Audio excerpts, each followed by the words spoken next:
நம்ம செம்பியன் யார் அப்படிங்கிறதுல இருந்து போலாமா? எனக்கு அப்போ வீட்டை விட்டு பள்ளிக்கூடத்துக்கு போக தெரியும், பள்ளிக்கூடத்தை விட்டு வீட்டுக்கு வர தெரியும். அவ்வளோதான் என்னுடைய உலகம். நான் ஒரு அம்மா பிள்ளை, அம்மாஞ்சி பிள்ளை மாதிரி. எனக்கு அதை படிச்சுட்டு அன்னைக்கு அதை நானாக உணர்ந்தேன். உண்மையாகவே அந்த வழியை நானாக உணர்றேன். என்னால் வந்து கட்டுப்படுத்த முடியல. நான் நிச்சயமாக என்னுடைய சாவிலேயே எனக்கு தோணும்.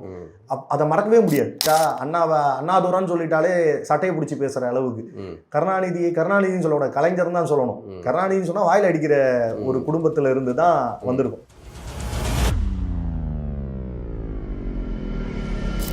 ஆனால் பிப்ரவரி 1ஆம் தேதி அந்த படங்கள் எல்லாமே எங்கள் வீட்டை வெளியே போச்சு. முத்துக்குமார் ஊர்வலத்தை ஒட்டி அந்த படங்கள் எல்லாமே வெளியே போச்சு.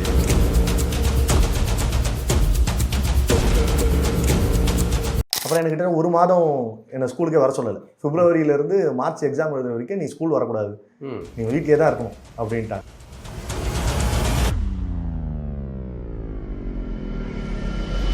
ஸ்கூல் பேக்கில் எனக்கு அந்த சிடிஸ்லாம் இருக்கும். அதெல்லாம் எடுத்துகிட்டு போய் அந்த யாரும் ஸ்கூல் பசங்க யாரும் அந்த அளவுக்கு செக் பண்ண மாட்டாங்கன்றதுனால அப்படி போயிட்டு சில வந்து அதை கடத்திருக்கேன். அந்த பழைய கம்யூனிஸ்ட் கட்சிகளில் சொல்லுவாங்க ரகசிய இயக்கம் மாதிரி வந்துட்டு அந்த தலைவர் உண்ணாவிரதம் இருந்துட்டு இருக்காரு, சாப்பாடு கேட்குதா இங்கே எல்லாருக்கும் அப்படின்னு அப்படி பேசுகிறாங்க. அதை பார்த்துட்டு அழுதாங்க. உண்மையாகவே எங்கள் வீட்டில் எல்லாருமே அழுதாங்க. என்னடா இப்படி, என்னடா நம்மளால வந்து இப்படி ஒரு தலைவன் எந்த இனத்துக்கு நான் கிடைப்பான் அப்படின்னு பார்த்தேன். நான் நிச்சயமாக என்னுடைய சாவிலேயே எனக்கு தோணும். அதை மறக்கவே முடியாது. வணக்கம் நண்பர்களே, லைன்ஸ் மீடியா ஆரம்பித்த இந்த குறைவான நாட்களில் நீங்கள் எங்களுக்கு அளித்திருக்கிற ஆதரவு ரொம்ப மகிழ்ச்சி அளிக்கிறது. தொடர்ந்து எங்களுடன் இணைந்திருங்கள். லைக் பண்ணுங்கள், சப்ஸ்கிரைப் பண்ணுங்கள், முக்கியமாக பெல் பட்டன் அமுக்குங்க. தொடர்ந்து தமிழர்களுக்கான கருத்தியல் யுத்தத்தை செய்வோம். இணைந்திருங்க. வணக்கம் நண்பர்களே, இன்னைக்கு நம்ம கூட அரசியல் ரீதியாக உரையாடுறதுக்காக இணைந்திருப்பவர் தம்பி சிவப்பிரியன். சிவப்பிரியன் சொன்னால் தெரியாது, லயலா செம்பியன் அப்படிங்கிற தம்பி வந்திருக்காங்களா? வணக்கம். எனக்கு செம்பியனை வந்து ரொம்ப பிடிக்கும். ஏன்னா நான் லயலா அந்த மாணவர்கள் போராட்டம், பாலச்சந்திரனுடைய அந்த புகைப்படம்லாம் வெளியே வந்த பிறகு இல்லை ஒவ்வொருத்தரும் ஒவ்வொரு தளத்துக்கு போயிட்டாங்க. செம்பியனை அன்னைக்கு பார்த்த மாதிரியே இன்றைக்கும் அப்படியே இருக்கீங்க. எந்த வித தடுமாற்றமும் இல்லாமல் அரசியல் பார்வையில் உங்களுக்கு அன்றைக்கி என்ன நிலைப்பாடு இருந்ததோ அதே நிலைப்பாடில் இருக்கு. நம்ம செம்பியன் யார் அப்படிங்கிறதுல இருந்து போகலாமா? இல்லை, எனக்கு செம்பியன் கிட்ட பிடித்தது என்னென்னா, முழு பேர் வந்து சிவப்பிரியன் செம்பியனா? சிவசண்முகப்பிரியன் செம்பியன். செம்பியன்கிறது புனைப்பேர். எதனால் செம்பியன் புனைப்பேராக தேர்வு பண்ணி? முதல்ல அந்த தொடக்கத்தில் உங்களை மாதிரி தான், தொடக்கத்தில் எப்போதுமே வந்த அரசியலில் வந்து மத அரசியல், சாதி அரசியலை வந்து நாம் முழுமையாக புறக்கணிக்கிறோம். அந்த அடிப்படையில் அந்த அந்த அந்த அடையாளத்தோடு ஒரு பெயர் வேணாம் அப்படின்றது. இன்னொன்று, எனக்கு இந்த புறநானூற்றில் வந்து செம்பியன் ஒரு படை வீரனுடைய பேர். அந்த படை வீரன் வந்து நான் படித்த பாடல்களில் ரொம்ப விரும்பி படித்த பாடல். அந்த அந்த செம்பியன் வந்து வானரங்குகளை உடைக்கக்கூடிய ஒரு சிறப்பு படை வீரனாக இருந்திருக்கான் அப்படின்போது எனக்கு அந்த பெயர் மீதான, அந்த பாடல் மீதான தாக்கம் வந்து அந்த பெயரின் மீதான தாக்கமாக இருந்தது. அப்போது என்னுடைய கல்லூரியுடைய முதல் ஆண்டு நான் படிக்கும்போது மாநிலம் தழுவிய பேச்சு போட்டிகளில் கலந்துக்கும் போது அந்த பேச்சு போட்டிகளில் வந்து நான் செம்பியன் அந்த புறநானூற்று பாடலை எடுத்து பேசினேன். அப்போது அதோடைய தாக்கமும் இருந்தது. அப்போ அந்த கூட்டத்துக்கு சிறப்பு விருந்தினராக வந்த தலைவர்கள், முக்கியமாக நாஞ்சில் சம்பத் போன்றவர்கள், அவங்களாம் வந்து என் பேரை தெரியாது, செம்பியன்ற பேரை முதன்மைப்படுத்தி பேசுனாங்க. அப்போது நிறைய பேர் அந்த பேர் சொன்னாங்க. எனக்குமே அது அப்படியே பரவலாக பேச்சு போட்டிகள், கவிதை போட்டிகளுக்கு நான் செம்பியன்ற பேர்லேயே தான் பதிவு செய்து போனேன். அதனால் எனக்கு அந்த பெயர் மீதான காதலே அந்த பெயராக நான் மாற்றிக்கிட்டேங்க. ஆள் வேறு ரொம்ப கலராக இருக்கீங்க. எங்கே நம்ம வழக்கமான தமிழ் நிறமாக இல்லாமல் இருக்கீங்க. இதில் வேறு உங்களை சந்தேகப்படுவாங்கல்ல? ஆமாம், அது தொடக்கத்துலேருந்து நிறைய அந்த சிக்கல்கள் உண்டு. அப்போது 2010-11 பிறகான அந்த புரிதல் பார்வையில் வந்து கேட்குற கேள்வியிலே வெவ்வேறு கேள்விகள் இருக்கும். எந்த ஊர், எந்த மாவட்டம் அப்படின்வாங்க. நீங்கள் எந்த ஊர்? வட தமிழ்நாடு தான். திருவண்ணாமலை மாவட்டத்தினுடைய தேசூர்ன்ற பகுதி தான் நம்மளுடைய பூர்வீகம். தாத்தா, கொழு தாத்தா அந்த அவங்க வாழ்ந்த பகுதி அங்கே தான். அங்கே விவசாய பூர்வ குடிகள் தான். அந்த பகுதிகளில் தான் நம்ம 60களில் வந்து தாத்தா சென்னைக்கு வராங்க. அப்படி தான் நமக்கு இந்த சென்னையுடைய இடம் வந்து பூர்வமாக மாறுது. நான் பிறந்து வளர்ந்தது எல்லாமே சென்னை தான். சென்னை வட சென்னையில பெரம்பூர் பகுதியில தான் நம்ம பெரம்பூர் பகுதி தான் நான் அப்பா பிறந்தது, நான் பிறந்தது எல்லாமே. இப்போ நாங்க இருக்கிறது வட சென்னை. அங்க பெரம்பூர்ல செம்பியமா? ஆமா, செம்பியம். அங்கேயும் ஒரு செம்பியம். ஆமா, அங்க ஒரு செம்பியம்னு ஒரு பகுதி இருக்கு. ஆமா, அதுவும் முக்கியமான பகுதி. நீங்கள் அந்த செம்பியம்ல வந்து அது வரலாற்று ரீதியான பகுதியும் கூட. ம். பெரியவர் வஉசி அவர்கள் வந்து அந்த பகுதி செம்பியம்ன்ற பகுதியில் இருக்கக்கூடிய ஐயா வெள்ளையன் அவர்களுடைய பேரில் இப்போ ஒரு மார்க்கெட் இருக்கு. அந்த மார்க்கெட் பகுதியில் தான் அவருடைய இறுதி நிகழ்வுகளுடைய கட்டம் வந்து அங்கே தான் நடந்தது. அவருடைய வாழ்வினுடைய இறுதி பகுதி வந்து அவர் அந்த பகுதியில் தான் வணிகம் பார்த்துட்டு இருந்தாங்க. அந்த செம்பியத்துக்கு அது ஒரு பேர் இருக்கு. இங்கே எந்த பள்ளிக்கூடத்தில் படிச்சீங்க? நான் ஒரு பெரியார் பள்ளி மாணவன் தான். ஓ. சென்னை பெரியார் நகரில் இருக்கக்கூடிய பெரியார் மேல்நிலை பள்ளியில் தான் நான் படித்தது. முதல் வகுப்புலேருந்து என்னுடைய 12ஆம் வகுப்பு வரை அங்கே தான் படித்தது. கொளத்தூர் பகுதி, அது கொளத்தூரில் இருக்கக்கூடிய பகுதி, இப்போ முதல்வருடைய தொகுதியில் இருக்கக்கூடிய மிக முக்கியமான தொகுதி. அந்த பகுதியில் தான் நான் படித்ததெல்லாம். என்னுடைய பள்ளி பருவம் வந்து பெரியார் மேல்நிலை பள்ளி. ஓ, சரி சரி. அதுக்கப்புறம் கல்லூரி வந்து இங்கே முழுக்க அங்கே 12 வரைக்கும் அங்கே படிச்சீங்க? 12 வரைக்கும் அங்கே தாங்க. அப்போ தான் 2009 ஈழப் போராட்டம், முத்துக்குமாரனுடைய ஈகம் எல்லாமே அந்த பகுதி, அந்த காலகட்டத்தில் நான் பள்ளியில் படிக்கும்போது நடந்த சம்பவம். இல்லை, எனக்கு உங்களை செம்பியனை வந்து முத்துக்குமார் நிகழ்வு அதை வந்து கொஞ்சம் கூட சோர்வு இல்லாமல் ஒவ்வொரு ஆண்டும் நடத்துகிறீங்க. ஒவ்வொருத்தருக்கும் நமக்கு கலந்துக்கணும்னு நிகழ்வு இருக்கும், விருப்பம் இருக்கும். ஆனால் ஏதோ ஒரு வேறு ஒரு வேலை நெருக்கடி இருக்கும். ஆனால் எல்லாத்தையும் கடந்து இந்த 2009 அந்த காலகட்டத்திலேருந்து நீங்கள் வந்து அதை வந்து தொடர்ந்து நண்பர்கள் துணையோட, பல்வேறு ஆட்களுடைய துணையோட தான் பண்ணுறீங்க. அதை செஞ்சுக்கிட்டே இருக்கீங்க. எப்படி அதுக்குள்ளே வந்தீங்க? முத்துக்குமார் அந்த இது நடக்கும்போது நீங்கள் என்ன வயது உங்களுக்கு? ஆனால் அந்த முத்துக்குமாரன் இருக்கும்போது நான் 10ஆம் வகுப்பு படிக்கிறேன். நான் பெரியார் பள்ளியில் தான். அப்போ ஏன்னா எங்கள் பகுதின்றதுனால அதோடைய தாக்கம் அதிகம்னா. ஆனால் முத்துக்குமாரன் நான் முதலாக பார்த்தது வந்து 2008ஆம் ஆண்டு முடிப்போர் நாளை ஒட்டி புயுமு புரட்சிகர இளைஞர் முன்னணின்ற அமைப்பு வந்து எங்கள் பகுதிகளில் அவங்க தெருமுனை கூட்டங்கள்லாம் நிறைய நடத்துவாங்க. அப்படி அந்த தெருமுனை கூட்டங்கள் நடக்கும்போது முடிப்போர் ஈகியர் நாளை முன்னிட்டு ஒரு துண்டறிக்கையை வந்து முத்துக்குமாரனை வந்து கொடுத்துட்டு இருக்காங்க அந்த கூட்டத்தில். அப்போதான் நான் முத்துக்குமாரன் முதலாக பார்த்தது. ஆமாம், அவரை நான் பார்த்துருக்கேன், அவரோட பேசியும் இருக்கேன். அவருடைய அறிக்கை எவ்வளவு காட்டமாக இருந்ததோ அதுக்கும் அவருடைய இயல்பான குணத்துக்கும் சம்பந்தமே இருக்காது. ரொம்ப ரொம்ப கனிவான மனிதர். ரொம்ப அதிர்ந்து கூட பேசக்கூடிய ஆள் நபராக கூட அவர் இருக்க மாட்டார். ரொம்ப கனிவான மனிதர். அவர்கிட்ட ஒரு துண்டறிக்கை கொடுக்கும்போது அவர் என்னை தோழர் தான் கூப்பிட்டுருக்காரு. ஆனால் இத்தனைக்கும் நான் அப்போ தான் அரைக்கால் சட்டையை மறந்து முழுக்கால் சட்டை போட ஆரம்பித்த காலகட்டம் தான். அவர்கிட்ட பேசுனதுலாம் எனக்கு இன்னும் பசுமையான நபர். ஒரு 5 நிமிடம் நாங்கள் பேசி இருந்திருப்போம். இதெல்லாம் படிக்கணும், இந்த மொழிக்காக இவ்வளோ பேர் இறந்துருக்காங்க அப்படின்னு சொல்லி அவர் என்கிட்ட அந்த மொழி பொறியியலை பற்றி தான் முதலாக அவர் என்கிட்ட பேசுகிறார். அந்த கூட்டம் தான் நான் அவரை முதலும் கடைசியுமாக பார்த்த கூட்டம். அது வீனஸ் தீட்டி தோட்டம் முதல் தெருவை ஒட்டி நடந்த கூட்டம். அந்த இடம்லாம் நல்லா ஞாபகம் இருக்குது. அங்கே புயுமு புரட்சிகர இளைஞர் முன்னணி சார்பாக நடந்த கூட்டத்தில் தான் அவரை பார்த்தது. அவ்வளோதான். அதுக்கப்புறம் அவர் யாருன்னு எனக்கு தெரியாது. அதுக்கப்புறம் சராசரியாக இந்த பேச்சு போட்டிகள், கட்டுரை போட்டிகள், இது மாதிரி போட்டிகளுக்கெல்லாம் நம்ம பள்ளி சார்பாகவே போகும்ன்றதுனால அந்த கூட்டங்கள்லாம் நம்ம சில கூட்டங்கள் அவரை நான் சந்திச்சிருக்கேன். ஆனால் பேசுனதுலாம் இல்லை. 2009 ஜனவரி 29 அவர் தீக்குளித்த அன்னைக்கு வந்து அன்றைக்கி எங்களுக்கு பள்ளிக்கூடம்லாம் இருக்குது. நான் பள்ளிக்கூடம் முடிக்கிறோம். மதியத்தோடவே எல்லாரையும் அனுப்பிடுறாங்க. எல்லா ஸ்கூல்லையுமே அப்போ ஸ்கூல்ஸ் எல்லாம் லீவ் விட்டுறாங்க. அப்போ எங்கள் ஸ்கூல்லையுமே லீவ் விட்டு எல்லாரையும் அனுப்பிடுறாங்க. அப்போ வரும்போது தினத்தந்தி பத்திரிகையுடைய அந்த பேப்பரை விற்கும்போது அவங்க ஒரு கேட்லாக் மாதிரி போட்டு வைப்பாங்க. அதில் வந்து கொழுவை நல்லூரை சார்ந்த இளைஞர் தீக்குளிப்பு இலங்கை தமிழர் விவகாரத்திற்காகன்னு சொல்லி போட்டிருக்காங்க. அப்போது அது கிட்டத்தட்ட ஒரு 3 மணி போல் பார்க்குறோம் அந்த பேப்பரை. அப்போது அந்த பேப்பரை முதல்ல வாங்கி பார்க்கும்போது தான் அப்போது உருவ படம்லாம் கூட கிடையாதுங்க. வெறும் அந்த உடல் தீக்கிரையான படம் தான் இருந்தது. ஆனால் அவரோட அறிக்கை வந்து அப்போவே விட்டு வந்தது. குறிப்பாக காவல்துறையோட ஸ்டேட்மெண்ட் அதில் இடம்பெற்றிருந்தது.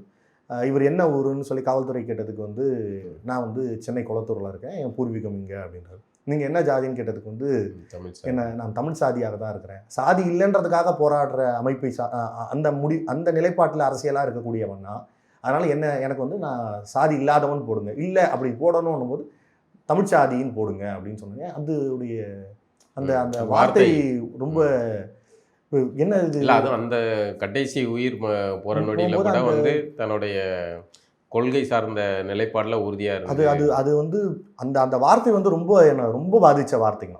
ஈழ பிரச்சனையை தாண்டி நடக்கிற இன அழிப்பையெல்லாம் தாண்டி அதை ஈர்க்கக்கூடிய அந்த பிரச்சனையினுடைய மையத்தை நோக்கி நான் பார்க்குறதுக்கான தள்ள இடம் வந்து முத்துக்குமாரனுடைய அறிக்கை தான். அப்புறம் அந்த அறிக்கை வந்து இரவு நாங்கள் எல்லோரும் பள்ளிக்கூடம் முடிஞ்சிருச்சு, எல்லாரும் போயிட்டோம், விடுமுறை விட்டுட்டாங்க. இறுதி ஆண்டு தேர்வு, என்னுடைய பொது தேர்வும் வரப்போகுது. இல்லை 10ஆம் வகுப்புங்க, பொது தேர்வே வரப்போகுது. அப்போ அதை ஒட்டி தான் பொது தேர்வு. அவர் ஜனவரி உயிர் எடுக்கிறாரு, மார்ச்சில் நமக்கு பொது தேர்வு. அப்போது விடுப்பு விட்டுட்டாங்க எல்லாருமே, அவங்கவுங்க வீட்டுக்கு போயிட்ட போது வீட்டில் போய் உட்காடுறோம். எங்கள் வீட்டில் வந்து எங்கள் தாத்தாலாம் கொஞ்சம் பெரியவர், வந்து ஈழப் போராட்டத்தில் அந்த காலத்தில் ஆதரவு நிலைப்பாட்டில் இருந்தவங்க, ஆதரவாளர்கள் தான், ஒரு தலைமுறை ஆதரவாளர்கள் வைங்களேன். அப்பாவும் அதே ஆதரவு நிலைப்பாட்டில் இருந்து ஈழ நிலைப்பாட்டில் இருந்தவங்க. ஆனால் அடுத்து 90களுக்கு பிறகான வீடுகளில் எப்படி வேலைகள்லாம் என்னவா இருந்தாங்க அவங்க வந்து இன்ஜினியர்ஸ். தாத்தா வந்து தனியாக ஒரு நிறுவனமே நடத்திடுறாங்க, ரயில்வே இன்ஜினியரிங் டூல்ஸ்ன்னு சொல்லி. விகேஇ அப்படின்னா நம்ம சென்னையில் மிக பிரபலமான நிறுவனம் தான்.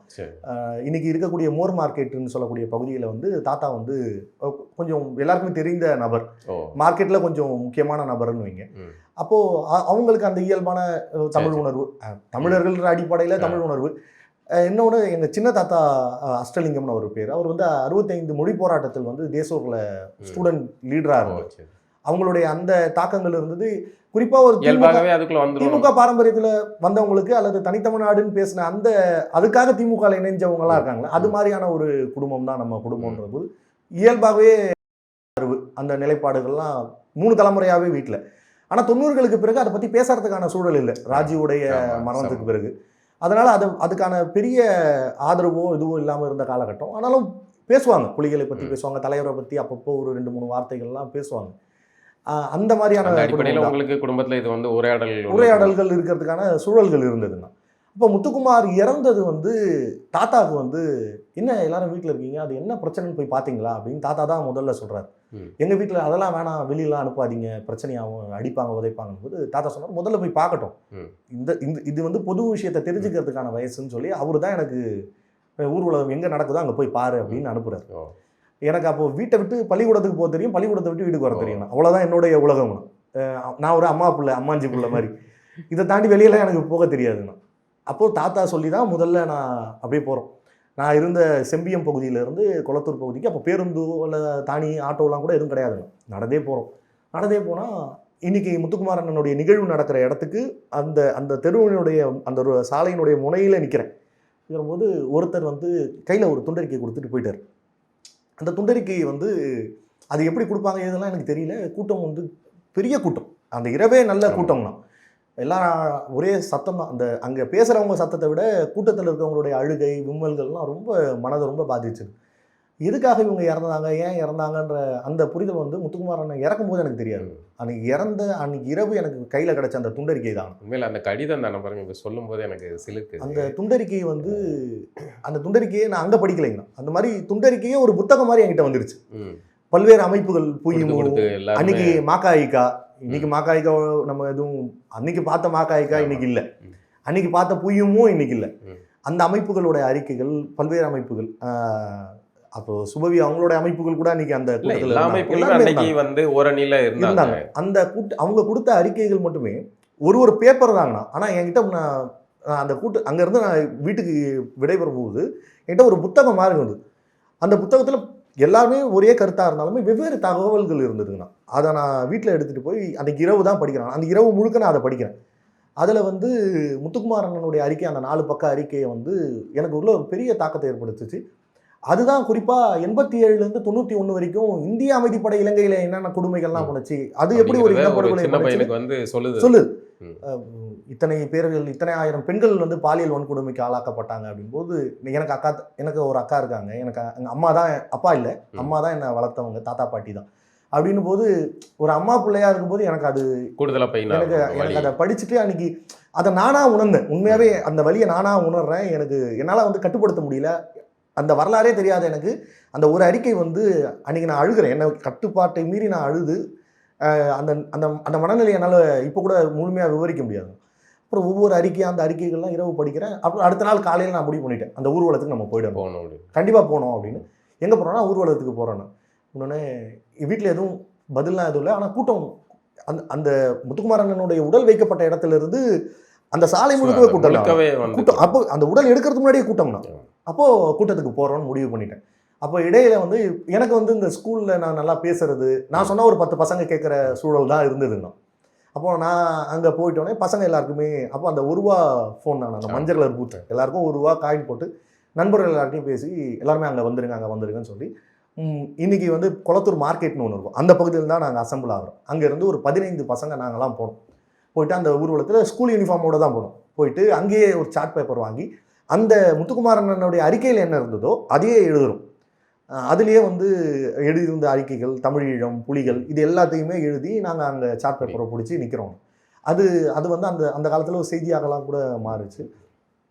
ஊர்வலம் தொடங்குதுங்க. ஊர்வலம் தொடங்குற இடத்துல வந்து பெரம்பூரில் போகும்போது ஒரு காந்தி சிலைன்னு ஒன்று இருக்கும், டெமரிஸ்னு ஒரு கடை இருக்கும், அது பக்கத்தில். இல்லை இந்த இதில் அதை சொல்ல வேண்டியிருக்கு. அதாவது அந்த கடிதம் வந்து வெறுமனே சாதாரணமாக கடந்து போகக்கூடிய கடிதம் இல்லை. இப்போ எனக்கு குமுதத்தில் வேலை, கார்ட்டூன் வரைஞ்சிக்கிட்டு இருக்கேன். அன்னைக்கு கார்ட்டூன் வரையணும். அப்போது குமுத ரிப்போர்ட்டில் வெற்றின்னு ஒரு நண்பர் வந்து நிருபராக இருக்கார். அவர் தான் வந்து அந்த செய்தியை வந்து எழுதி இது பண்ணுறார். அப்போ முதற்கட்டமாக அது மேலோட்டமாக செய்தி பார்க்கும்போது யாரோ வந்து தீக்குளிச்சிட்டாங்க அப்படின்னு தான் கடந்து போகிறோம். அதுக்கப்புறம் அலுவலகத்தை விட்டு வெளியே வந்து இப்போ நண்பர்களோடு உட்காந்து பேசிகிட்டு இருக்கும்போது அந்த துண்டறிக்கை கைக்கு வந்து சேருது. அதை படிக்கும்போது நான், பாரதி தம்பி அப்படி இப்படின்னு ஒரு 4 நண்பர்கள் உட்காந்து அதை படிக்கிறோம். படித்தா உடம்பெல்லாம் இதாகுது.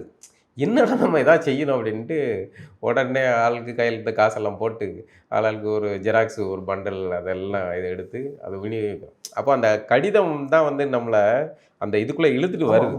இன்னைக்கு வந்து விலகி போக முடியாமல் நம்மளை தர்மச்சங்கடத்துக்கு உள்ளாக்குறது அந்த கடிதத்தை படிச்சுட்டு இந்த முத்துக்குமாருங்கிற நபருடைய இந்த உணர்வுகள் தான் வந்து நம்மளை இது பண்ணுது. அப்போது நீங்கள் அந்த கடிதம் வந்து எந்த அளவுக்கு எனக்கு தாக்கம் ஏற்படுத்திச்சுன்னா, அந்த கடிதத்தை வச்சு நான் நிறைய பேரை தேட ஆரம்பிச்சேங்க.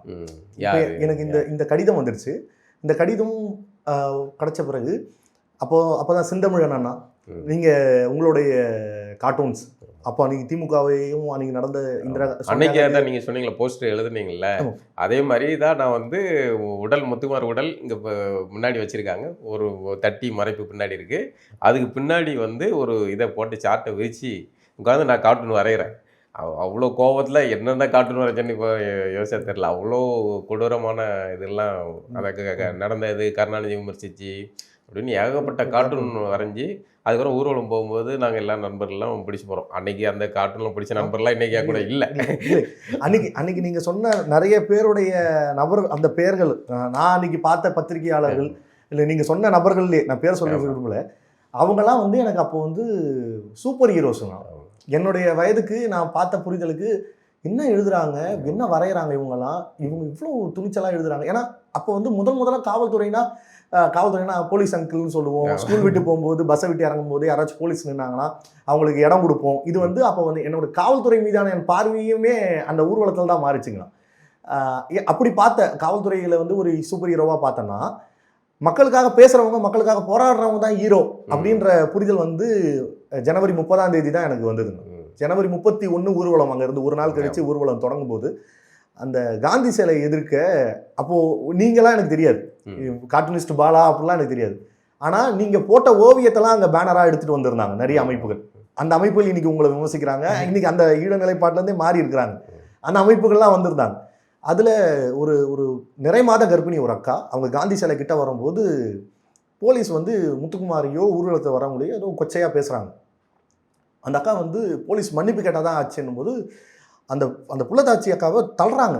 தள்ளிட்டு அவங்க கீழே விழுறாங்க. அதை ஒட்டி காந்தி சிலை கிட்ட ஒரு சின்னதாக ஒரு கிட்டத்தட்ட 1 மணி நேரம் 2 மணி நேரம் கிட்ட ஒரு ஸ்தம்பிப்பு ஏற்படுது. அதெல்லாம் பார்க்கும்போதுலாம் நான்லாம் ஏன்னா ஒருத்தங்க கர்ப்பிணியாக இருக்கவங்கள பார்த்தா நமக்கு ஒரு பயம், அவங்கள இடிக்கக்கூடாது அப்படின்னு. அவங்க ரொம்ப கவனமாக இருப்பாங்கன்னு நம்மளும் பயப்படுவோம், அவங்களும் பாதுகாப்பாக பார்ப்பாங்க. ஆனால் அவங்க ஒரு போராட்டத்துக்கு வராங்க, அவங்கள காவல்துறை இப்படி அணுகுதுன்னும் போது இது எல்லாமே எனக்கு ரொம்ப புதுசாக இருந்து பயத்தை ஏற்படுத்துச்சு. அதை தாண்டி உள்ளுக்குள்ளே ஒரு கோவத்தையும் கொடுக்குது.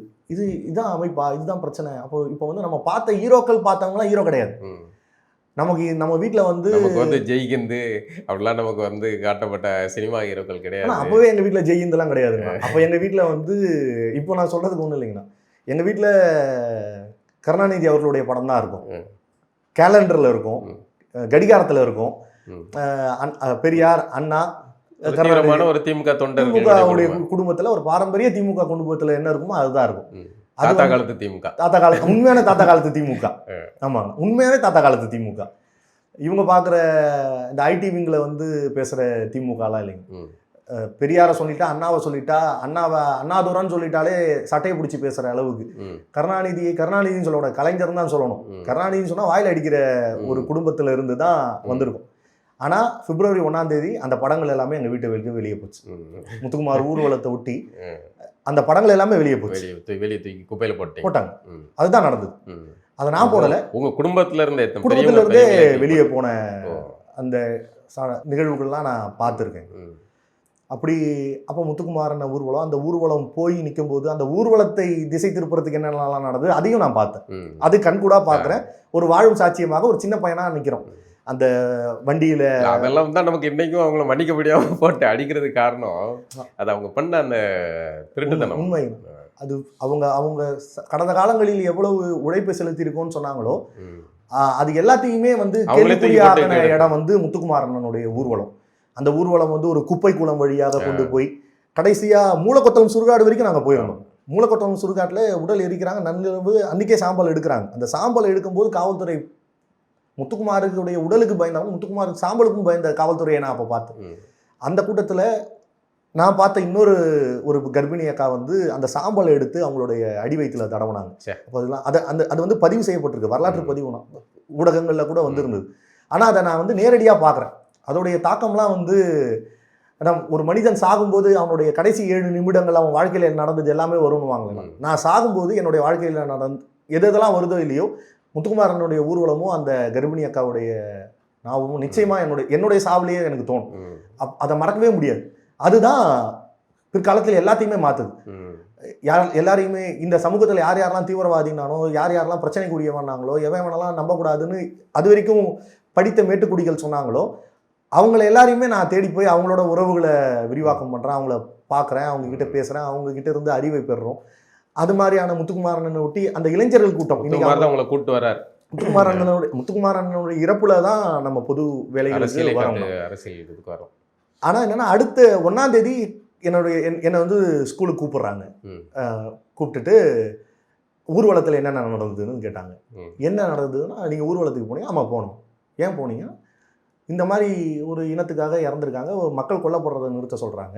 நீங்கள் காலையிலே இருந்து பேச சொல்கிறீங்களே, ப்ரேயர் பண்ண சொல்கிறீங்களே, மக்கள் எல்லாரும் நல்லா இருக்கணும், எல்லாருக்கும் எல்லாமே உணவு கிடைக்கணும் அப்படின்னு நீங்கள் ப்ரே பண்ண சொல்கிறீங்க. அந்த ப்ரே பண்ண சொல்கிற மாதிரியான ஒரு நிகழ்வு தான் அதுவும் நடந்தது. அதுக்காக நான் போயிருந்தேன். அப்போ எனக்கு இருந்த புரிதல் அதுதான் சொன்னேன்.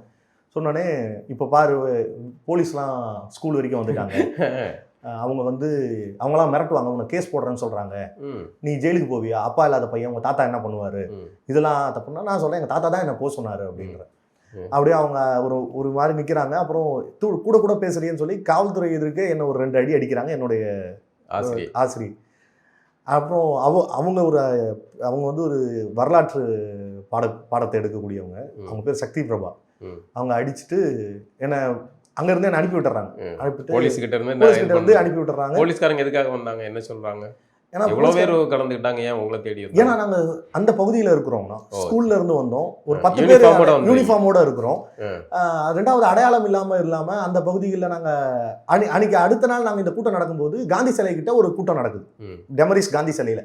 இதே பசங்க நாங்கள் ஒரு பேசுகிறோம், இது மாதிரி ஒரு கூட்டம் நடக்கலாம், ஒரு சாட் பிடிச்சிக்கிட்டு போரை நிறுத்து அப்படின்னு சாட்டை பிடிச்சி காந்தி சிலை கிட்ட நிற்கணும். அன்னைக்கு இருந்த புரிதல் காந்தி சிலை கிட்ட நிற்கணும்னு நாங்கள் பேசிக்கிட்டு இருக்கோம். இதெல்லாமே அவங்க தெரிஞ்சு வச்சுக்கிட்டு தான் ஸ்கூலுக்கு மிரட்டுறாங்க. ஆனால் நாங்கள் திட்டமிட்டபடி அதை நடத்த முடியல. ஆனால் அன்றைக்கி அந்த கூட்டம் அதுக்காக தான் நடத்துகிற கூட்டம். நாங்கள் அன்றைக்கி முடிவு பண்ணது அப்படி ஒரு போராட்டம் நடத்துகிறோன்னு. அதுக்கப்புறம் என் கூட 2-3 நண்பர்கள் மட்டும் இருந்தாங்க. அவங்க மட்டும் ஆதரவாக நின்னாங்க. மற்றவங்களாம் அந்த பயத்தில் விலகிட்டாங்க. அப்புறம் என்கிட்ட 1 மாதம் என்னை ஸ்கூலுக்கே வர சொல்லலை. பிப்ரவரியிலேருந்து மார்ச் எக்ஸாம் எழுதுற வரைக்கும் நீ ஸ்கூல் வரக்கூடாது, நீ வீட்டிலே தான் இருக்கணும் அப்படின்ட்டாங்க. அப்புறம் அந்த 1 மாதம் சஸ்பென்ஷன் தான். 1 மாதம் எனக்கு சஸ்பென்ஷன். நான் வீட்லேயே தான் இருந்தேன். வீட்லேயே தான் படிச்சுட்டு இருந்தது. அப்போ அந்த படிக்கிற காலகட்டத்தில் தான் இந்த சிடிலாம் வந்துருங்க. இனி என்ன செய்ய போகிறோம்னான்றதுக்கு முன்னாடி வந்த சிடிலாம் இருக்குங்க. ரத்த காட்டேரி, அப்புறம் நிறைய வந்தது. கௌதமண்ணன் அவங்களுடைய சிடிஸ்லாம் நிறைய வந்துருந்தது. அப்போது அந்த படங்கள்லாம் எடுத்துக்கிட்டு அதை கைது பண்ணுற நடவடிக்கைகள்லாம் இருக்கும். அப்போ எங்கள் பகுதியில் இருக்கக்கூடிய சில தோழர்கள், முக்கியமானவங்க, சில பேர் நம்ம இப்போ இருக்காங்க, அவங்க பேர்லாம் நம்ம சொல்லவே முடியாது. அவங்களாம் என்ன பண்ணுவாங்கன்னா, அப்போது யார் மூலமோ எனக்கு சந்திப்புக்கு வருவாங்க. அவங்க சில சிடிஸை கொடுப்பாங்க. அதை நான் ஸ்கூல் பேக்கில் எடுத்துக்கிட்டு இங்கேருந்து போகிறது. அம்பத்தூர் போவேன், திருமுல்லை வாயில் அந்த மாதிரி பகுதிகளில் ஸ்கூல் பேக்கில் எனக்கு அந்த சிடிஸ்லாம் இருக்கும். அதெல்லாம் எடுத்துகிட்டு போய் அந்த யாரும் ஸ்கூல் பசங்க யாரும் அந்த அளவுக்கு செக் பண்ண மாட்டாங்கன்றதுனால அப்படி போயிட்டு சில வந்து அதை கடத்தியிருக்கேன். அந்த பழைய கம்யூனிஸ்ட் கட்சிகளில் சொல்லுவாங்களா ரகசிய இயக்கம் மாதிரி அந்த துண்டறிக்கைகளில் ரகசியமாக எடுத்துகிட்டு போய் கொடுக்குறது, போஸ்டர்ஸ், அது மாதிரியான வேலைகள்லாம். அப்போ அந்த ஒரு மாதம் எனக்கு அதுதான் வேலை. அப்புறம் நான் சொல்லிட்டேன் இது மாதிரி எக்ஸாம் எழுத போகணும் அப்படின்னு. தோழர்களும் எக்ஸாம் எழுத போய் சொல்லிட்டாங்க. அப்படிதான் அந்த போராட்டங்கள் அந்த ஒரு மாதம் கூட இது பண்ணீங்க, சேர்ந்து பயணிச்சிங்க. பல்வேறு அமைப்புகள்லாம் அவங்க அமைப்பு பேரே தெரியாதுங்கண்ணா. இப்போ அப்போ நீங்கள் பார்த்தீங்கன்னா முத்துக்குமார் இளைஞர் எழுச்சி பாசறைன்னு ஒரு அமைப்பு உருவாச்சு. அந்த முத்துக்குமார் அண்ணனுடைய அன்னைக்கு அந்த அமைப்பில் உருவானவங்க தான் இன்னைக்கு தமிழ்நாட்டினுடைய மிக முக்கியமான அரசியல் முகங்களாக, இளம் தலைமுறைக்கான வழிகாட்டிகளாக இருக்காங்க. அதில் பேர் சொல்லி சொன்னால் ராஜ்குமார் பழனிசாமி அண்ணா, அப்புறம் நம்ம செந்தமிழன் அண்ணா, இவங்க எல்லாருமே அந்த குழுவில் உருவானவங்க தானே. பாரதி தம்பி அவங்க எல்லாருமே அதில் தான் இருந்தாங்க. அப்போ அவங்க மாதிரியான தோழர்கள், அவங்களுக்கு தெரிஞ்ச சில தோழர்கள் அங்கே உணர்வாளர்கள் இருப்பாங்க. அவங்களாம் சொல்லுவாங்க இங்கே போய் பார்க்கலாம் அங்கே போய் பார்க்கலாம் அப்படின்னு. புயுமு தோழர்கள் வந்து ஆரம்ப கால அமைப்பு ரீதியான சிந்தனைக்கு வந்து புயுமு தோழர்கள், குறிப்பாக பெரியார் திராவிட கழக அமைப்பினர் வந்து அவங்களுடைய, ஏன்னா அவங்க வந்து சத்யராஜ் அண்ணா மாதிரியான நபர்கள் எல்லாம் கூட்டம் வச்சு கூட்டங்கள்லாம் நடத்துவாங்க. அப்போ அதுக்கெல்லாம் நம்ம அந்த பதாகைகள்லாம் போகிறது, அந்த கூட்டங்களுக்கு போய் நிற்கிறது, பெரிய பெரிய கூட்டங்கள், போராட்டங்கள், சின்ன தெருமுனையிலிருந்து பெரிய கூட்டங்கள் நடத்த வரைக்கும் எல்லாத்துக்குமே நம்ம போனது. அப்படிதான் தெரிஞ்சாலே போயிடுவோம். இப்போ எப்படி ஒரு படம் வந்திருக்குன்னு சொன்னா பசங்க போறாங்க. காலகட்டம் ஒரு உணர்வு எழுச்சி மிகுந்த காலகட்டம், எல்லாரையுமே அதுக்குள்ள ஏதாவது ஒரு வகையில போர் நின்றாதா அப்படிங்கிற அந்த கூட்டங்கள்ல கூட நான் உங்களெல்லாம் பார்த்துருக்கேங்கண்ணா. என்னன்னா வள்ளுவர் கோட்டத்தில் நடந்த பத்திரிகையாளர்களுக்கான போராட்டம், ரவீந்திரதாஸ் அண்ணா அப்போ உயிரோடு இருந்தாங்க. அவங்க அந்த எம்ஜேயு எங்க போராட்டம் நடக்கும் அங்க போவாங்க, அலுவலகத்துல இருந்து உடனே கிளம்பிடுறது. அன்னைக்கு கார்த்திகை செல்வன், குணா, இவங்களாமே அந்த கூட்டத்தில் வந்து பேச்சாளர்களாக, முன்னணி செயல்பாட்டாளராக கலந்துக்கிட்டவங்க. அப்புறம் இலங்கை தூதரக முற்றுகை போராட்டமும் பத்திரிகையாளர்கள் நடத்துறாங்க. எனக்கும் பத்திரிகைக்கு சம்மந்தமே கிடையாதுங்கண்ணா. நான் அப்போல்லாம் பெருசாக படிக்கிற அளவுக்குலாம், பத்திரிகைகளை வாங்கி படிக்கிற அளவுக்குலாம் சமூக விழிப்புணர்வுலாம் இல்லாத நபர். ஆனால் அந்த கூட்டங்களுக்குலாம் கலந்துருக்கும். பழைய இலங்கை தூதரகம் முன்னாடி அந்த போராட்டம் இலங்கை துணை தூதரக அதிகாரியாக இருந்தார். அந்த துணை தூதரக அதிகாரியை பற்றி பேசும்போது எனக்கு இன்னொரு புரிதல் வந்தது அந்த போராட்டத்துக்கு வரும்போது. எல்லாம் போராட்டத்தில் வந்து கற்றுக்கிட்டது. தூதரக அதிகாரிகள் வந்து தமிழ்நாட்டில் இருக்கக்கூடிய முன்னணியாக இருக்கக்கூடிய சில பத்திரிகைகளுக்கு, சில முகங்களுக்கு வந்து சில தகவல்கள் கொடுத்து, அங்கே நடந்த போரையும் தமிழர்கள் மீதான அந்த திட்டமிட்ட இன அழிப்பை மறைக்கிறதுக்கு பணங்கள் செலவு பண்ணது, night parties, Sunday Saturdays nights பார்ட்டிஸுக்கு அப்புறம் பாசஸ் கொடுத்து வெளிநாடுகளுக்கு அனுப்புனது, இது எல்லாத்தையுமே பத்திரிகையாளர்களே சொல்லும்போது எனக்கு அதெல்லாம் போய் பெரிய பாடம் படிப்பினைங்க. இது எல்லாமே நான் அங்கே கற்றுக்கிட்டது, உங்களை மாதிரியான ஆட்களை பார்த்து கற்றுக்கிட்டது. ஆனால் நிறைய பேருக்கு நான் யாரெல்லாம் பார்த்துட்டு வந்தேனோ அவங்களுக்கு தெரியாது நான் இவங்கள பார்த்து தான் வந்தேன். அது மாதிரி தான் இந்த அரசியலுக்குள்ள விரும்பியோ விரும்பாமலோ நீங்கள் அதுக்குள்ளே இழுத்து வரப்பட்டீங்க. 10 பாஸ் ஆனீங்களா எப்படி? 10 பாஸ்ண்ணா, 10 பாஸ். அதுக்கப்புறம் நிறைய அமைப்புகள், அதுக்கப்புறம் கூட்டங்கள்லாம் அங்கங்கே நிறைய நடக்கும் இல்லைங்கண்ணா. ராஜ்குமார் பழனிசாமி அண்ணன் தான் முதல்ல வந்து சென்னை இனப்படுகொலை நாளை முன்னிட்டு, அதாவது மே 17 ஜூலையில் வந்து ஒரு கூட்டம் வந்து ஆமாம், அவங்க வந்து ஒரு கூட்டம் ஏற்பாடு பண்ணாங்க. கடற்கரையில் மெழுகுவத்தி ஏந்தின முதல் கூட்டம் அவங்க கூட்டம் தான். அப்போ அந்த மாதிரி கூட்டம் போது நம்ம அந்த தகவல்கள்லாம் வரும்போது இது மாதிரி கூட்டம் நடக்குது நீங்கள் வாங்க அப்படின்வாங்க. அப்போது அந்த கூட்டங்களுக்கெல்லாம் ஸ்கூல்ல இருந்து போகிறது, குடும்பமாக நான், அக்கா, தம்பிலாம் கூட போயிருக்கோம். அது மாதிரி ஒவ்வொரு கூட்டங்களுக்கு போவோம். அப்போ குளத்தூர் பகுதியில் இருக்கக்கூடிய உணர்வாளர்கள் வந்து அப்போ கொஞ்சம் பெரிய அளவுக்கு பரிச்சயமாகறாங்க. அப்போ அவங்களுடைய நிகழ்ச்சிகள்லாம் நடக்கும்போது துண்டறிக்கைகள், சோரொட்டிலாம் இருந்தால் நம்ம போஸ்டர்ஸ் மற்ற பசங்களாம் வேற ஒரு தளத்தில் இருக்கும்போது நம்ம இதுக்குள்ளே வந்தோம். அப்படியே இதுக்குள்ளே வந்துருதுங்கண்ணா. 10, 11, 12 வந்து முழுக்கவே இந்த கூட்டங்களுக்கு போகிறது, இவங்களை சந்திக்க அதே பள்ளிக்கூடத்தில் தான் படிச்சேன். ஆமாம், அதே பள்ளிக்கூடம் தான். அதே பள்ளிக்கூடம் தொந்தரவு பண்ணல. ஏன்னா நான் வந்து ஸ்கூல் 3rd. படிப்புலேயே கொஞ்சம் நல்லா படிக்கிற பையன் படிக்கிறதுனால நம்ம மேலே எதுவும் கை வைக்கல. 11, 12 வந்து ஆனால் நம்மளை வந்து கொஞ்சம் ஒரு பிரச்சனைக்குரிய ஆளாகவே தான் பார்ப்பாங்க எப்போதுமே. அது உண்டு என்னுடைய பள்ளிக்கூடத்திலே. இவன் வந்து பிரச்சனை குரல் எழுப்புறவெல்லாம் பிரச்சனைக்குரியவன் தானே, அப்படிதான் நினைக்கிறாங்க. ஆனால் அப்போலாம் வந்து நான் பேசுறது உரிமை குரலான்னு கூட எனக்கு தெரியாது. எது சரியோ அதை பேசுகிறோம் அப்படின்ற புரிதல் தான். அதுக்கப்புறம் தான் வளர தான் அந்த புரிதல் வருது. அப்புறம் நிறைய நூல்கள், புத்தகங்கள், அப்போ புலிகளை ஒட்டி வந்த புத்தகங்கள். அதுக்கப்புறம் நீங்கள் வந்து லைலால வந்து பிகாம் பண்ணேங்கண்ணா. இளங்கலை வணிகவியல் தான், ஜென்ரல் தான், ஃபினான்ஸ் அண்ட் மார்க்கெட்டிங். அந்த சமயம் தான் வந்து நம்ம பாலச்சந்திரனுடைய புகைப்படம் வெளியே வருது. 2ஆம் ஆண்டுங்கண்ணா. லைலா கல்லூரியில 2ஆம் ஆண்டில் தான் அந்த புகைப்படங்கள்லாம் வெளியே வருதுங்கண்ணா. அதுக்குள்ளே எனக்கு வந்து வேற ஒரு வட்டாரம் வந்துருச்சு. ம். நம்ம குறிப்பிட்டு சொல்லணும்னா அம்பத்தூர் மணி அண்ணன், ம். வெள்ளை நையா, ம். வெள்ளை நையாவோட தம்பி புகழேந்தி தங்கராஜ் ஐயா, ம். இது மாதிரி செயல்பாட்டாளர்களுடைய தொடர்புகள் அதிகமாக மாறுது.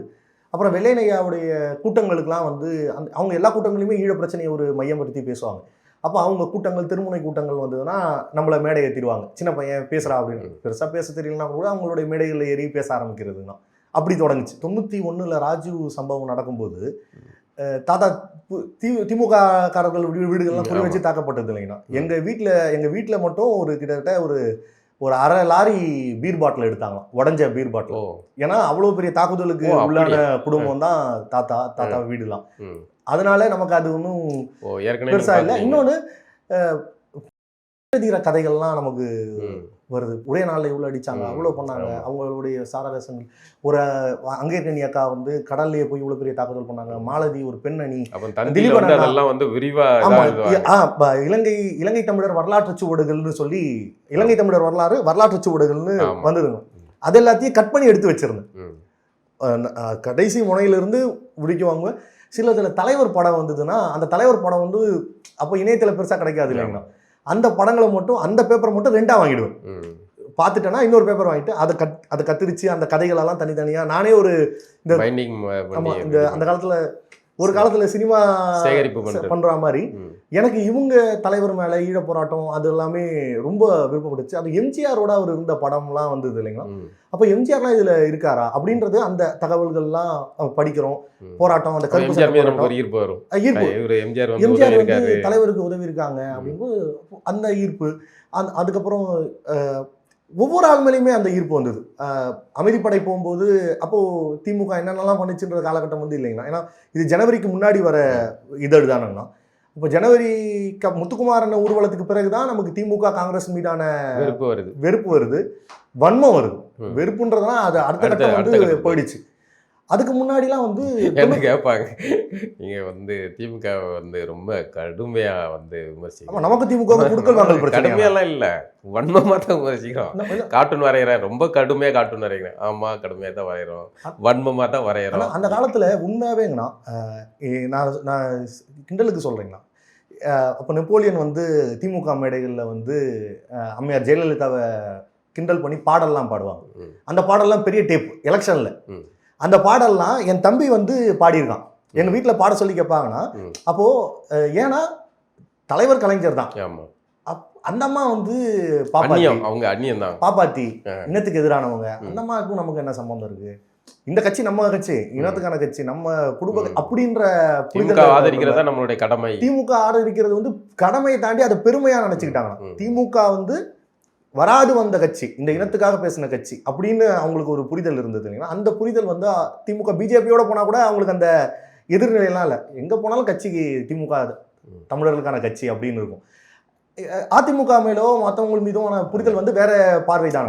அந்நியமாக தான் பார்க்கறது. அதுக்கு ஆதரிக்கிறவங்கலாம் முட்டாப்ப அப்படி அறிவில்லாதவங்க. இப்போ விஜய் ஆதரவாளர்கள் சொல்றாங்க தற்கூலிகள். அதோட இவங்க இந்த அதிமுகவை வந்து அவங்க வந்து இப்படிதான் காணர் பண்ணிட்டு இருந்ததுனால அன்னைக்கு அறிவாளிகள் சொல்லப்படுறவங்க, புத்தகத்தை வாசிக்கக்கூடியவங்க அல்லது இனவா பேசுறவங்கலாம் வந்து அதிமுக ஒரு ஏளனமா பார்வையாக தான் பார்த்துட்டு இருந்தாங்க. திமுக தான் அறிவார்ந்த கட்சின்ற புரிதல். அதெல்லாம் சுக்குமுறை இன்னைக்கு உடஞ்சிருச்சுன்னு வைங்களேன். ஆனால் அன்னைக்கு அந்த புரிதல் அப்படி இருக்கும்போது அந்த அம்மையார் எதிரானவங்க தான், அவங்கள பற்றி நம்ம கவலை இல்லை. ஆனால் நம்ம யார் தலைவர்னு சொன்னோமோ அவர் வந்து நமக்கு எதிரான நிலைப்பாடாக நிற்கிறாரு. அதுவும் எப்போனா பீச் உண்ணாவிரதம் தான், மெரினா உண்ணாவிரதம் வந்து அது வந்து திராவிடத்தின் அந்த மரண சாசனம் எழுதப்பட்ட நாட்கள். அது ரொம்ப மோசமான, நம்மளை அறியாமலே என்னன்னா அந்த மெரினா அண்ணா சாலையில் வந்து மனித சங்கிலி நடந்தது. அந்த மனித சங்கிலியில் வந்து இவர் சக்கர நாற்காலியில் வராரு. அதெல்லாம் பார்த்துட்டு என்னடா எதுவுமே பண்ண மாட்டாருன்னு சொன்னீங்க, முதுகு தண்டுல அறுவை சிகிச்சை பண்ணிட்டு கூட இந்த இனத்துக்காக வந்து நிற்கிறாரு, தண்டவாளத்தில் தலை வச்ச தலைவன் கடைசி வரைக்கும் இனத்துக்காக நிற்கிறான்னு பேசுறாங்க. அது கேட்கும் போதுதான் உண்மையாவே உண்மைதானே. 80 ஆண்டு கால வரலாற்றில் இப்படி ஒரு தலைவனை நம்ம பார்த்ததே இல்லைன்னு பேசின வரலாறுங்கண்ணா. அப்படி இருக்கிற வரலாறு அவர் அந்த உண்ணாவிரதம் இருக்கிறார். எனக்கு நல்லா, நான் இன்னும் அந்த காட்சிகளை சொல்கிறேன். அவர் தண்ணி குடிக்க சொல்லி கனிமொழி அவர்கள் வந்து பேசுகிறாங்க, இல்லை தண்ணி வேணான்றாரு. எங்கள் வீட்டிலலாம் பார்த்துட்டு கண்ணீர் அப்படியே வடிக்கிறாங்களா. எங்கள் அம்மா சமைச்சிக்கிட்டு இருக்காங்க, எங்கள் அக்கா எல்லாருமே சமைச்சிட்டு இருக்காங்க. எங்கள் வீட்டில் எங்கள் மாமா எல்லாருமே வராங்க, எல்லாருமே தீவிரம். வந்துட்டு அங்கே தலைவர் உண்ணாவிரதம் இருந்துட்டு இருக்காரு, சாப்பாடு கேட்குதா இங்கே எல்லாருக்கும் அப்படின்னு அப்படி பேசுகிறாங்க. அப்போ எனக்கே ஒரு குற்றம் வச்சாச்சு. ஆமாம், வயசானவர் ஒரு உண்ணாவிரதம் இருக்காரு, இன்னும் இங்கே சாப்பிட்டுட்டு இருக்காங்க. அப்படியே அந்த டிவி முன்னாடியே உட்காந்துட்டு இருக்கோம். கனிமொழி அவங்க வந்து ஒரு வாட்டர் பாட்டில் மூடியில் தண்ணி எடுத்துகிட்டு வருவாங்க, நீங்கள் இப்போ கூட பார்க்கலாம். அதை எடுத்துகிட்டு வருவாங்க, தண்ணி கொடுப்பாங்க, வேணான்றார். வாட்டர் பாட்டில் மூடி, இந்த மூடியை எடுத்துகிட்டு வரோம். இந்த மூடியில் 2 விரலை வச்சு உதரை மட்டும் துடைப்பார். அதை பார்த்துட்டு அழுதாங்க. உண்மையாகவே எங்கள் வீட்டில் எல்லாருமே அழுதாங்க. என்னடா இப்படி, என்னடா நம்மளால வந்து இப்படி ஒரு தலைவன் எந்த இனத்துக்கு நான் கிடைப்பான் அப்படின்னு பார்த்த நம்பிக்கிட்டு இருந்தீங்க. அப்போ நம்புறாங்க. அன்னைக்கு அந்த நாள் அதுதான் கடைசி நாள். அப்படி முடியும் போது நமக்கு வந்து ஒரு நிறுத்திச்சுன்னு கொண்டாட்டம். எங்க தலைவர் போற நிறுத்திட்டாரு. ஆனா அதுக்கப்புறம் வந்த செய்திகளுக்கு மாலை ஒரு 2 மணி நேரத்திலேயே அப்படிலாம் நாங்க அறிவிக்கல அப்படின்னு வந்த செய்தியும் அதுக்கப்புறம் தான் ஆரம்பிக்கவே செய்யறாங்க. அதுக்கப்புறம் அவர் சொன்னதுக்கு மழை விட்டும் தூவானம் விடவில்லைன்னு ஒரு வார்த்தை வந்தது பாருங்க. அது வந்து வரலாற்று. அது அந்த ஸ்டேட்மெண்ட் வந்து இதுவரை இந்த இனத்தில் இவ்வளவு மோசமான ஒரு தலைவனை நாம் பார்த்தது இல்லைன்ற ஸ்டேட்மெண்ட்டா மாறின நொடியது. அவ்வளவுதான். அதோட முடிஞ்சது. அதுதான் வந்து சரி, இது வந்து நமக்கானது இல்லை அப்படின்னு தோணும். அது அந்த வீட்டில் இருந்த புகைப்படத்தை தூக்கி குப்பையில போட்ட பிறகும் கொஞ்சம் மிச்சம் ஒட்டி இருந்துச்சு. இதெல்லாம் பார்க்கறதுக்கு அது வந்து கிட்டத்தட்ட அந்த காலகட்டம் தாங்கண்ணா. இந்த அன்னைக்கு நான் சொன்ன காலகட்டம் வந்து இந்த புகைப்படங்கள்லாம் வெளியே போன காலகட்டம். இப்பவும் பெரியார் அண்ணா படங்கள்லாம் அதுக்கப்புறமும் இருந்தது. ஆனா அதுல இருந்த கலைஞர் கருணாநிதியின் படம் வந்து வெளியே போன காலகட்டம் வந்து அந்த உண்ணாவிரதம் இருந்த அன்னைக்கு தான். அந்த ஸ்டேட்மெண்ட் சொன்ன அன்னைக்கு மாலையில தான் இது வந்து இது உண்மையான நயவஞ்சகம் இது அப்படின்னு. அப்புறம் உண்ணாவிரத போராட்டங்களில் வந்து திரும்ப அவங்க வந்து மறைமலை நகரில் உண்ணாவிரதம் இருந்தாங்க. அந்த உண்ணாவிரத போராட்டத்துக்கும் போகிறோம். அதுலேயும் குறிப்பாக வந்து எழும் ஈழம் மாநாடுன்னு ஒரு மாநாடு நடத்துனாங்க. அந்த ஈழம்ங்கிறது ஈழத்தை மட்டும் எல்லா பகுதிகளிலுமே பேப்பர் ஓட்டினாங்க, பேனர் கிழிச்சாங்க, ஈழத்தை மட்டும் கிழிச்சாங்க. அப்போது இது எல்லாமே நமக்கு பெரிய வலியை ஏற்படுத்துச்சு. அப்போது இது கொஞ்சம் கொஞ்சமாக ஒரு நபர் மீதான ஒரு 50 ஆண்டு காலமாக ஒரு குடும்பத்தில் இருந்த அந்த ஈர்ப்பு, ஒரு நாட்டில் இருந்த ஈர்ப்பு, ஒரு தலைமுறையாக கடத்தி இவன் தான் இனத்தின் தலைவன்னு சொல்லிட்டு வந்த அந்த ஈர்ப்பு வந்து உடஞ்சி போன கடைசி புள்ளி வந்து அவங்க என்னைக்கு வந்து அந்த எழும் ஈழம் மாநாடுல வந்து அந்த பேனரை கிழிச்சாங்களோ அது வந்து அது முற்று முழுதாக கொஞ்ச நெஞ்ச ஒட்டி இருந்த அந்த அவர் மீதான ஈர்ப்பும் பாசமும் அதுவும் கடைசியாக போன இடம் வந்து அந்த ஈழம் ஈழும் மாநாடு. அதோட முடியுது.